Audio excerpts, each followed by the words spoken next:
நீங்க எப்போதாவது ஒரு ரொம்ப துல்லியமான சமையல் குறிப்பு, அதாவது ஒரு ரெசிபிய அப்படியே ஃபாலோ பண்ணி சமைச்சு பார்த்திருக்கீங்களா? ஆமா. அது ஒரு இன்ஜினியரிங் மாதிரி தான் இருக்கும். அளவுகள்லாம் ரொம்ப முக்கியம். கரெக்ட். 2 கப் மாவு, 1/2 கப் சர்க்கரை, கரெக்ட்டா ஒரு சிட்டிகை உப்பு, இப்படி எல்லாத்துக்கும் ஒரு அளவு இருக்கும் இல்லையா? அந்த புத்தகத்துல உள்ளத அப்படியே செஞ்சா, கடைசியில அந்த அருமையான சுவை எந்த மாற்றமும் இல்லாம நமக்கு கிடைக்கும். கண்டிப்பா. ஏன்னா, அந்த இடத்துல நடக்கிறது முழுக்க முழுக்க ஒரு வேதியியல் செயல்பாடு தான். அதனால அந்த கேரண்டி இருக்கு. ஆமாங்க. ஆனா, அந்த பழக்கப்பட்ட, வரையறுக்கப்பட்ட சமையல் குறிப்பு உலகத்திலிருந்து நீங்க கொஞ்சம் விலகி வந்து வந்து ஆன்மீகம், கவிதை, தத்துவம் இது 3ம் ஒண்ணா கலந்து ஒரு புது உலகத்துக்குள்ள நுழைஞ்சா எப்படி இருக்கும்னு கற்பனை பண்ணி பாருங்க. அது ஒரு வித்தியாசமான அனுபவமா இருக்கும். ஆமா. நீங்க ஒரு சமையல் குறிப்ப வாசிக்கிறோம்னு நினைச்சிட்டு இருக்கும்போதே, அது உங்க ஆன்மாவ உழுக்கும் ஒரு பெரும் தத்துவமா, மனித ஆசைகளோட உளவியல தோலுரிச்சு காட்டும் ஒரு கண்ணாடியா உருமாறினா எப்படி இருக்கும்? இந்த ஆழமான தேடலுக்கு உங்கள நாங்க வரவேற்கிறோம். இன்னைக்கு நாம விவாதிக்க போற களம் ரொம்பவே சுவாரஸ்யமானது. அது என்ன களம்னு நீங்க சொல்லிடுறீங்களா? கண்டிப்பா. இன்னைக்கு நாம 19ஆம் நூற்றாண்டுல வாழ்ந்த மாபெரும் ஞானியான வள்ளலார் எழுதின அருள் விளக்க மாலை அப்படிங்கிற நூல்ல வர்ற 17வது பாடல பத்தி தான் ரொம்ப ஆழமா பார்க்க போறோம். இந்த பாடலோட வரிகள மேலோட்டமா பார்த்தா, ஆமா, மேலோட்டமா பார்த்தா இது ஒரு பக்தி பாடலா இல்ல ஒரு இனிப்பு பண்டத்தை தயாரிக்கிற ரெசிபியா அப்படிங்கிற சந்தேகம் வந்துடும். அதத்தான் நானும் யோசிச்சேன். இந்த தேடலோட முக்கிய நோக்கமே அதுதான். ஒரு மிகச்சிறந்த ஆன்மீகவாதி எதற்காக இவ்வளவு நுணுக்கமான, நாவுல நீர் ஊற வைக்கிற ஒரு சமையல் குறிப்ப தன்னோட பாடல்ல எழுதணும்? அதுக்கு பின்னாடி ஒரு பெரிய உளவியல் தந்திரம் இருக்கு. அதான் அவர் பக்தியையும் உலகாயுத சுவையின் உச்சக்கட்டத்தையும் எப்படி இவ்ளோ நேர்த்தியா இணைக்கிறாருன்னு நாம இன்னைக்கு ஆராயப் போறோம். இத கேட்டுட்டு இருக்கிற நீங்க இப்போ உங்க வீட்டு சமையல் அறையிலயோ இல்ல உங்களுக்கு பிடிச்ச ஒரு உணவகத்திலயோ இருக்கிறதா கற்பனை பண்ணிக்கோங்க. சரி, அந்த பாடல் எப்படி தொடங்குதுன்னு பாப்போமா? பாப்போம். அந்த பாடல் தனித்தனி முக்கணி பிழிந்து வடித்து ஒன்றா கூட்டி அப்படின்னு தொடங்குது. அதாவது மா, பலா, வாழை ஆகிய 3 சிறந்த கனிகளையும் தனித்தனியா பிழிந்து அதோட சாற்ற வடிகட்டி ஒன்னா கலக்கணுமா. சும்மா பழங்களை வெட்டி போடல. அட, அந்த இடத்துல நீங்க கவனிக்க வேண்டிய மிக முக்கியமான சொல்லே அந்த வடித்து அப்படிங்கிறது தான். ஓ, வடிகட்டுறத சொல்றீங்களா? ஆமாங்க. சாதாரணமா பழங்கள சாப்பிடும்போது அதுல உள்ள சக்கையோ இல்ல நார்களோ நம்ம சுவை உணர்வை கொஞ்சம் திசை திருப்பலாம் இல்லையா? கரெக்ட். அந்த நார் வாயில தட்டுப்படும். ஆனா இங்க வள்ளலாய் தூய்மையான சுவைய மட்டுமே பிரித்தெடுக்கிறாரு. ஒரு துளி சக்க கூட இருக்கக்கூடாது. அந்த 3 பழங்களோட சாராம்சம் மட்டுமே ஒரு தூய திரவமா அங்க இருக்கணும். இதுதான் அவர் உருவாக்குற அந்த மாபெரும் சுவையோட முதல் படி. எனக்கென்னவோ அவர் மனித மூளையோட சுவை நரம்புகளை தூண்டுறதுக்கான ஒரு தீவிரமான சோதனையில இறங்கியிருக்காருன்னு தோணுது. ஏன்னா வடிகட்டி அந்த பழச்சாற்றோட அவர் நிற்கல. வேற என்ன சேர்க்கறாரு? அடுத்தபடியா சர்க்கரையும் கற்கண்டின் பொடியும் மிக கலந்தே அப்படின்னு சொல்றாரு. ஏற்கனவே முக்கணிகள்ல இயற்கையான இனிப்பு இருக்கு, அது போதாதுன்னு சாதாரண சர்க்கரையும் கொட்டுறாரு. அது மட்டும் இல்லாம கற்கண்டையும் பொடியாக்கி சேர்க்கறாரு இல்லையா? ஆமா, அதையும் ஏராளமா கலக்குறாரு. ஒரே கலவையில இத்தனை அடுக்கு இனிப்புகள். இதுல பாத்தீங்கன்னா பழங்களோட இனிப்பு அப்படிங்கிறது இயற்கையான ஃப்ரக்டோஸ். சர்க்கரை நேரடியான இனிப்பு. ஆனா அந்த கற்கண்டு பொடி இருக்கு பாருங்க. ஆமா, அது கொஞ்சம் கரகரப்பா இருக்குமே. கரெக்ட். அது அந்த திரவத்துக்கு ஒரு விதமான அடர்த்தியை கொடுக்குது. நாக்குல அந்த இனிப்பு படும்போது வெறும் திரவமா மட்டும் இல்லாம ஒரு மெல்லிய துகளாவும் அது உரசணும். இது சுவை உணர்வை இன்னும் தீவிரமாக்கும் ஒரு நுட்பம். ஓஹோ. அதனாலதான் அவர் மிக கலந்து அப்படிங்கிற வார்த்தையை பயன்படுத்துறாரு. இங்க அளவெல்லாம் கிடையாதுங்க. இனிப்பு அதோட உச்சத்துக்கு கொண்டு போறது மட்டுமே நோக்கம். இந்த இடத்துல எனக்கு ஒரு இன்ஜினியரிங் டெஸ்ட் தான் ஞாபகத்துக்கு வருது. ஒரு பாலத்தையோ இல்ல ஒரு இயந்திரத்தையோ உருவாக்கும் போது அது எவ்வளவு எடைய தாங்கும்னு ஒரு ஸ்ட்ரெஸ் டெஸ்ட் செய்வாங்க இல்லையா? ஆமா, உச்சக்கட்ட அழுத்தம் கொடுத்து பாப்பாங்க. அதே மாதிரி மனுஷனோட சுவை நரம்புகள் எவ்வளவு இனிப்ப தாங்கும்னு வள்ளலார் ஒரு ஸ்ட்ரெஸ் டெஸ்ட் செய்யறாரோன்னு எனக்கு தோணுது. கண்டிப்பா அப்படிதான் தோணுது. அடுத்து அவர் சேர்க்கிற பொருளை கேட்டா நீங்களே அதை ஆமோதிப்பீங்க. தனித்த நறுந்தேன் பெய்து அப்படின்னு சொல்றாரு. சுத்தமான நறுமணம் வீசக்கூடிய தேனை அதுல ஊத்துறாரு. அதுக்கப்புறம் பாலும் சேர்க்கிறார் போல. ஆமா, பசும்பாலும் தேங்கின் தனிப்பாலும் சேர்த்து என்கிறார். பசுவிலிருந்து கிடைக்கிற தூய்மையான பாலும் தேங்காயிலிருந்து பிழிஞ்செடுக்கப்பட்ட கெட்டியான பாலும் ஒன்னா சேருது. ஒரு உணவு நிபுணரோட பார்வையில இது எவ்வளவு சிக்கலான ஒரு கலவைன்னு கொஞ்சம் யோசிச்சு பாருங்க. இதுவரைக்கும் அவர் சேர்த்த பொருட்கள் எல்லாம் இனிப்பும் புளிப்புமான சுவைய சேர்ந்தது. ஆமா, முக்கணி, தேன், சர்க்கரையெல்லாம். ஆனா பாலும் தேங்காய் பாலும் கொழுப்பு சத்து அதிகமா உள்ளவை. அந்த செழுமை சுவைய நாக்கிலே ரொம்ப நேரம் தங்க வைக்கிற திறன் கொண்டது. ஓ, அந்த ரிச்னஸ். கரெக்ட். விலங்குலேருந்து கிடைக்கிற ஒரு செழுமை, தாவரத்திலிருந்து கிடைக்கிற ஒரு செழுமை, இது ரெண்டையும் ஒன்னா இணைச்சு அந்த இனிப்பு பண்டத்துக்கு ஒரு முழுமையை கொடுக்கறாரு. இதை கேட்கும் போதே நாக்குல சுவை எறும்புதுங்க. ஆனா அந்த பிரம்மாண்டமான செய்முறை இன்னும் முடியல. ஒரு தீம்பருப்புடியும் விரவி அப்படிங்கிறாரு. அப்படின்னா பருப்பு பொடியா? ஆமா, இனிமையான வாசனையான ஒரு பருப்பு பொடிய அதோட மேல் தூவுறாரு. கடைசியா இனித்த நறுனை அளந்தே இளஞ்சூட்டின் இறக்கின்னு முடிக்கிறாரு. நறுமணம் மிக்க நெய்ய அளவா சேர்த்து இந்த மொத்த கலவையையும் மிதமான சூட்ல காய்ச்சி ஒரு சுவையான கட்டியா, அதாவது ஒரு திக்கான அல்வா மாதிரி மாத்துறாரு. இந்த இடத்துல பாத்தீங்கன்னா தீயோட அளவை கூட அவர் விட்டு வைக்கல. இளஞ்சூட்டில் அப்படின்னு ரொம்ப தெளிவா குறிப்பிடுறாரு. ஆமா, மிதமான சூடுன்னு சொல்லியிருக்காரு. அது ஏன்? ஏன்னா தேன் மாதிரியான மருத்துவ குணம் கொண்ட பொருட்களை அதிக சூட்ல கொதிக்க வச்சா அதோட தன்மையும் சுவையும் நறுமணமும் முழுமையா அழிஞ்சிடும். அதனால அந்த மூலப்பொருட்களோட இயல்பு மாறாம அதை எல்லாம் ஒன்னோடு ஒன்னு பிணைக்கிறதுக்காக மட்டுமே அந்த மிதமான சூடு பயன்படுத்தப்படுது. ஆனா சரி, இது எல்லாத்தையும் உள்வாங்கும் போது ஒரு லாஜிக்கலான முரண்பாடு எனக்குள்ள வருது. என்ன முரண்பாடு? நாம தேடிட்டு இருக்கிறது ஒரு ஆன்மீக தத்துவத்தை இல்லையா? உலக ஆசைகளை துறக்க சொல்ற ஒரு துறவி கடவுளை போற்றதுக்காக எழுதப்பட்ட ஒரு பாடல்ல எதுக்காக நாக்க தூண்டுற இவ்ளோ ஆழமான பௌத்தீகமான ஒரு சமையல் குறிப்பை விவரிக்கணும்? அது ஒரு நல்ல கேள்வி. முக்கணி, பால், தேன், நெய்ன்னு அவர் கட்டி எழுப்புற இந்த சுவையோட பிரம்மாண்டத்துக்கும் இறைவனுக்கும் என்ன சம்பந்தம்? அவர் ஏன் நம்ம ஆசைகளை இப்படி தூண்டி விடணும்? இங்கேதான் நாம வள்ளலாரோட உளவியல் திறனை கொஞ்சம் கூர்ந்து கவனிக்கணும். மனித மனம் எப்பவுமே தனக்கு தெரிஞ்ச ஒரு எல்லைய வச்சுதான் தெரியாத ஒரு எல்லையற்ற விஷயத்த புரிஞ்சிக்க முயற்சி பண்ணும். ஓ, ஒரு ஒப்பீடு மாதிரி சொல்றீங்களா? ஆமா, நாம இறைவனோட அருள இல்ல அந்த அக அமைதியை இனிமையானதுன்னு பொதுவா சொல்லுவோம். ஆனா அந்த இனிமை எவ்வளவு பெரியது அப்படிங்கறத ஒரு சாதாரண மனுஷன் எப்படி கற்பனை செய்வான்? அவனுக்கு தெரிஞ்ச இனிப்பெல்லாம் கடையில விக்கிற பண்டங்கள் தான். அதனாலதான் மனித குலம் கற்பனை செய்யக்கூடிய ஆகச்சிறந்த பெரிய சுவைய முதல்ல அவர் இங்க உருவாக்குறாரு. ஓஹோ, அதாவது மனித உடலால் உணரக்கூடிய ஆகப்பெரிய இன்பம் இதுதான் அப்படின்னு ஒரு அடிப்படை அளவுகோல, ஒரு பேஸ்லைனை அவர் நிர்ணயம் பண்றாரா? மிக சரியா புரிஞ்சுக்கிட்டீங்க. உன் நாக்கு அனுபவிக்கக்கூடிய உச்சக்கட்ட சுவை இதுதான். இதை விட ஒரு சுவையான பொருளை உன்னால கற்பனை செய்ய முடியுமா? முடியாது இல்லையா? அப்படின்னு கேட்பாளரோட மனச, அதாவது உங்க மனச ஒரு குறிப்பிட்ட எல்லைக்கு கொண்டு வந்து நிறுத்துறாரு. சரி, அந்த எல்லையை அவர் அடைஞ்ச பிறகுதான் தன்னோட உண்மையான ஆன்மீக தத்துவத்தை அங்க விதைக்கிறாரு. கொஞ்சம் பொறுங்க. இங்கதான் விஷயமே ரொம்ப சுவாரஸ்யமா மாறுது. நாம இவ்ளோ நேரம் நம்ம கற்பனையில உருவாக்குன அந்த பிரம்மாண்டமான இனிப்பு நுணுக்கமா தயாரிக்கப்பட்ட அந்த சுவை கட்டி இருக்கு இல்லையா? ஆமா, அந்த அல்வா மாதிரி ஒரு கலவை. அத பத்தி அடுத்த வரியில அவர் என்ன சொல்றாருன்னு பார்த்தா, மொத்த பார்வையும் அப்படியே தலைகீழா மாறிடுது. என்ன சொல்றாரு?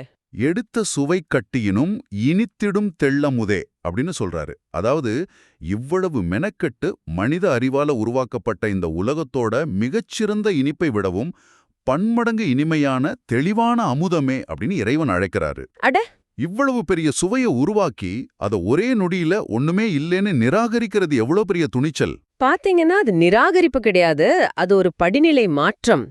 அவர் பௌதீக தளத்திலிருந்து, அதாவது பிசிக்கல் பிளேன்ல இருந்து உங்களை எப்படி ஆன்மீக தளத்துக்கு கடத்திட்டு போறாருன்னு பாருங்க.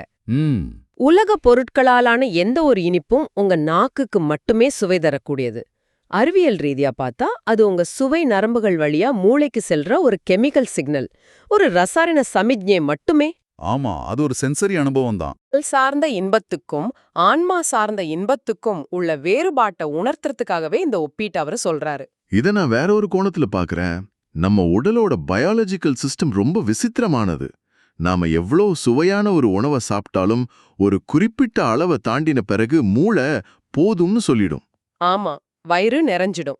வயிறு நிறைஞ்சா கூட பரவாயில்ல, அந்த சுவை திகட்டிடும். இவ்வளவு தேனும் நெய்யும் சர்க்கரையும் கலந்து அந்த சுவை கட்டிய ஒரு மனுஷன் 2 வாய் சாப்பிடலாம், 3 வாய் சாப்பிடலாம். அதுக்கு மேல அவனால அதை தொட முடியாது. அது உண்மைதான். அப்படின்னா பௌதீக உலகத்தோட உச்சக்கட்ட இன்பம் அப்படிங்கிறது ரொம்ப எளிதா திகட்டி போகக்கூடிய ஒண்ணு, அப்படிதானே? இது ரொம்ப சிறப்பான ஒரு சிந்தனை. நீங்க சொல்றது 100க்கு 100 உண்மைங்க. உலகாயத இன்பங்களுக்கு ஒரு சோர்வு நிலை உண்டு, அதாவது அது திகட்டிடும். ஆனா இறைவனோட அருள் அப்படிங்கிற அந்த தெள்ளமுதம் ஒருபோதும் திகட்டாதது. அதனாலதான் அதை வெறும் அமுதம்னு சொல்லாம தெள்ளமுதம்னு சொல்றாரா? ஆமா, தெளிவான அமுதம்னு அர்த்தம். அந்த சுவை கட்டி வந்து முக்கனி, பால், தேன் பல பொருட்கள் கலந்த ஒரு கனமான கலவை. ரொம்ப ஹெவியான ஒண்ணு. ஆமா, நிறைய இன்கிரீடியன்ஸ் இருக்கு. ஆனா இறைவனோட அருள் வந்து எந்த கலப்படமும் இல்லாத எடையற்ற ஒரு முழுமையான தூய்மை. அதனாலதான் அது எப்பவுமே இனிச்சுக்கிட்டே இருக்கு, திகற்றதே இல்ல.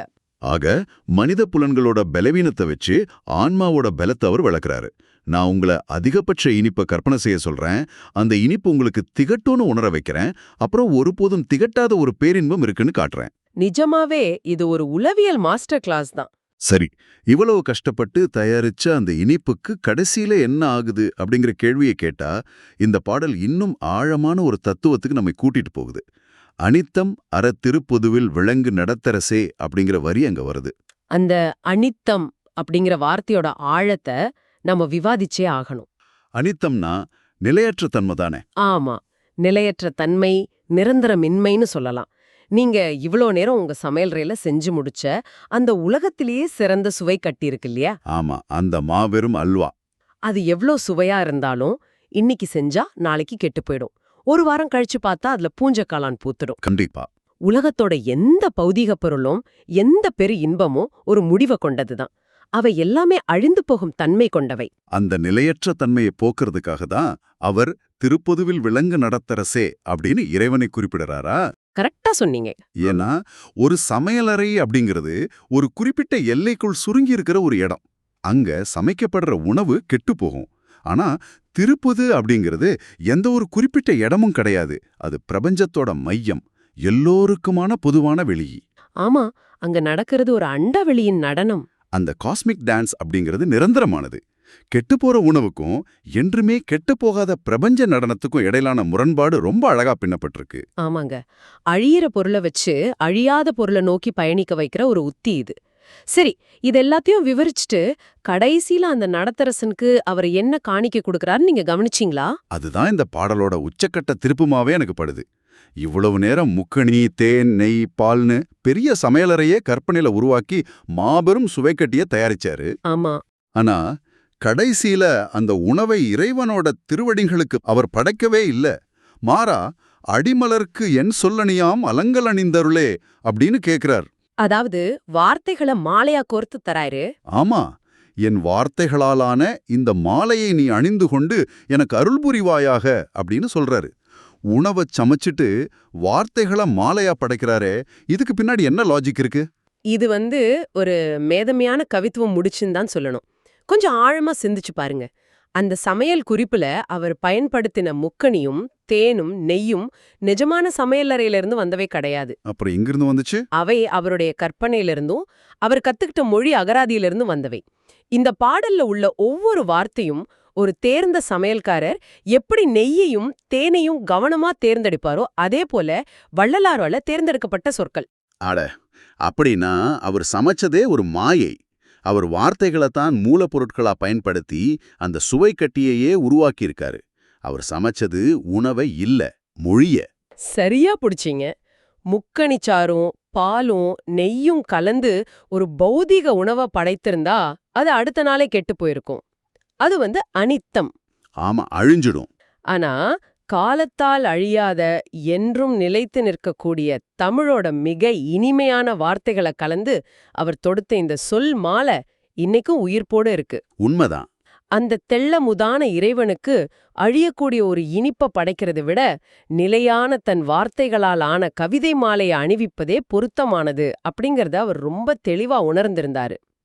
100 வருஷங்களுக்கு பிறகும் நாமும் நீங்களும் இன்னைக்கு அந்த சுவையை அனுபவிச்சுக்கிட்டு இருக்கோம்னா அது அந்த வார்த்தைகளுக்குள்ள சக்தி. இது உண்மையாவே மனசு திறக்கிற ஒரு கிடக்கங்க. இறைவனை போற்றுவதற்கு இல்ல பிரபஞ்சத்தோட பேராற்றலை தொடர்பு கொள்வதற்கு நம்ம கிட்ட உள்ள மிகச்சிறந்த காணிக்கை எதுனா நம்முடைய உண்மையான ஆழமான சிந்தனைகளோட கூடிய வார்த்தைகள் தான். அந்த பாடல் வரிகளே அவர் தேடிய அந்த தெள்ள முதமா மாறிடுது. அது மட்டும் இல்லாம இது உலகப் பொருட்களை மறுக்கிற ஒரு வறண்ட தத்துவம் கிடையாது. ஓ, அப்படியா? ஆமா, உலகத்தோட இன்பங்களையும் சுவைகளையும் முழுமையா ரசிக்கணும். ஆனா அதுலயே தேங்கி விடக்கூடாது. அந்த பொருட்களை முழுமையா ரசிச்சு அதுக்கப்புறம் இதுவும் நிலையற்றதுன்னு உணர்ந்து நிலையான ஒன்ன தேடுறது தான் உண்மையான ஆன்மீக பயணம் அப்படிங்கறத இந்த பாடல் ரொம்ப சுவையா சொல்லித் தருது.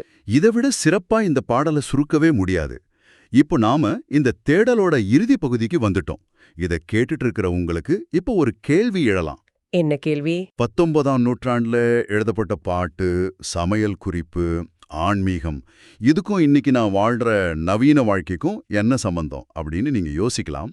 ஆனா கொஞ்சம் உற்று நோக்குனா இதோட உளவியல் உங்க அன்றாட வாழ்க்கையோட ரொம்ப நெருக்கமா பின்னிப்பிணைஞ்சிருக்கு. உண்மைதாங்க.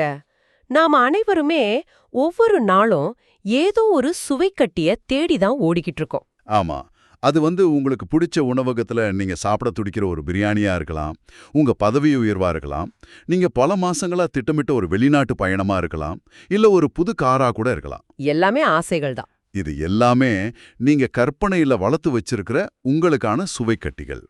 ஆனா இந்த பாடல் உங்களுக்கு உணர்த்துற மிகப்பெரிய உண்மை என்னன்னா, நாம உலகத்துல அனுபவிக்கிற ஒவ்வொரு சிறு அழகும் பெரு இன்பமும் ஒரு இறுதி இலக்கு கிடையாது, அவை ஒரு பாலம் மட்டுமே. ஆமா, அத கடந்து நாம போகணும். அதற்கும் மேலான ஆழமான ஒரு உண்மையை இல்ல ஒரு முழுமையான மன அமைதியை புரிஞ்சுக்கிறதுக்கான ஒரு சின்ன முன்னோட்டம் மட்டுமே இந்த உலகாயுத இன்பங்கள்.